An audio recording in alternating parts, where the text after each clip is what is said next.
jangan halang KPN disiplin anak buahnya.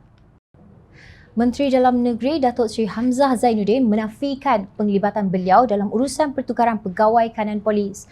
Beliau berkata sebarang urusan pertukaran pegawai kanan polis adalah keputusan daripada Suruhanjaya Perkhidmatan Polis (SPP).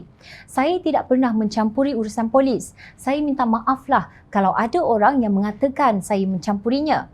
Tapi ini jelas, kerana saya adalah pengerusi SPP. Kalau ada keputusan yang telah dikeluarkan adalah keputusan SPP, tapi itulah kadang-kadang keputusan ini ada khilafnya. Ada orang yang kadang-kadang menerima sesuatu keputusan itu dengan cara lain. Katanya di petik bernama 12 April 2021. Menurut Hamzah, apa yang paling penting, keputusan itu harus dilihat sebagai keputusan SPP. Betul lah, saya menteri tetapi saya pengerusi SPP. Jadi keputusannya adalah keputusan majoriti dan saya sentiasa ikut keputusan majoriti. Daripada saya buat keputusan sendiri, saya rasa elok semua pihak memahami bahawa SPP adalah Suruhanjaya yang paling tinggi kerana ia dilantik oleh Yang di-Pertuan Agong sendiri, tegasnya. Beliau berkata SPP seharusnya diletakkan di tempat paling atas daripada Ketua Polis Negara. Ini kerana segala keputusan polis dibuat dalam majlis tersebut berbanding hanya melibatkan seorang individu. Difahamkan pertukaran pegawai kanan polis telah ditangguhkan sebelum ini. Pada 11 April lalu, pasukan Patriot Kebangsaan, Patriot, sebuah pertubuhan bukan kerajaan NGO yang terdiri daripada bekas anggota pasukan keselamatan menyifatkan Menteri Dalam Negeri mungkin melanggar Akta Polis jika benar ada campur tangan dengan arahan Ketua Polis Negara KPN Tan Sri Abdul Hamid Badur berhubung pertukaran pegawai kanan polis. Menurut Presiden NGO tersebut, Brigadier Jeneral Bersara Datuk Muhammad Arsyad Raji, laporan berita yang mendakwa Hamzah campur tangan dengan arahan berkenaan sangat membimbangkan. Sekiranya dakwaan itu benar, maka Menteri Dalam Negeri telah mencampuri dan bercanggah dengan perintah KPN dan melampaui batas kuasanya. KPN mempunyai hak prerogatif dalam arahan dan kawalan dalam pasukan polis dan semua pegawai di bawahnya. Ia termasuk tindakan disiplin dan pertukaran pegawainya. Katanya menerusi satu kenyataan.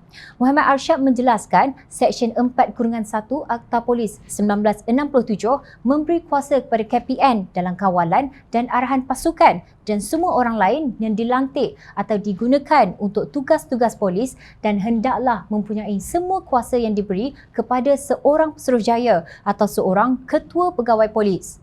Akta Polis sangat jelas mengenai kuasa KPN dalam pengendalian tata tertib yang boleh dilakukan. Pemindahan pegawai dengan alasan disiplin adalah di bawah bidang kuasanya, ujarnya. Suruhanjaya Pasukan Polis yang dipengerusikan oleh Menteri Dalam Negeri, tegas Muhammad Arsyad, mempunyai bidang kuasa berhubung disiplin dan pemindahan hanya jika tidak ada undang-undang lain yang dapat digunakan untuk perkara berkenaan. Akta Polis memberikan kuasa itu kepada KPN. Oleh itu, Patriot merasakan tidak ada ahli politik termasuk Menteri Dalam Negeri yang boleh campur tangan dalam kuasa KPN untuk mendisiplinkan dan memindahkan anak buahnya, jelas beliau. Muhammad Arsyad turut membangkitkan kes skandal Makau dan kartel polis tersebut. Di samping itu, beliau melihat KPN begitu bersungguh-sungguh dengan usaha membersihkan imej polis sejak mengambil tugas berkenaan pada tahun 2019.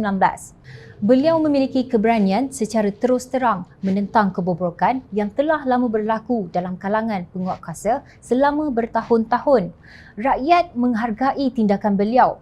Semua anggota kabinet termasuk Menteri Dalam Negeri mesti menyokongnya, katanya.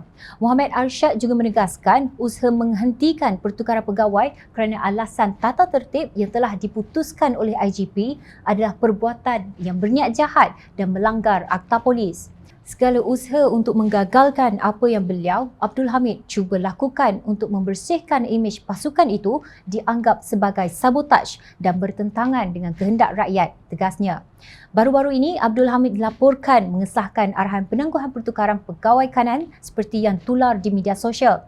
Beliau berkata arahan tersebut dikeluarkan oleh Menteri Dalam Negeri pada saat-saat akhir membabitkan pertukaran jawatan Ketua Polis.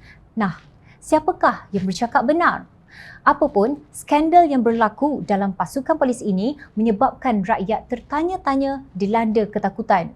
Adakah scheme of things juga wujud dalam pasukan yang sepatutnya menjaga keselamatan negara?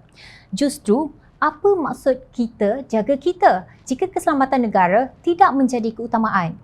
Jangan sampai rakyat melihat pihak yang memegang tampuk pemerintahan negara tunduk kepada kehendak kartel kerana dalam slogan kita jaga kita bagi kartel amat jelas maksudnya kartel jaga kartel. Ingat pesanan orang tua-tua, bangkai gajah tidak dapat ditutup dengan nyiru.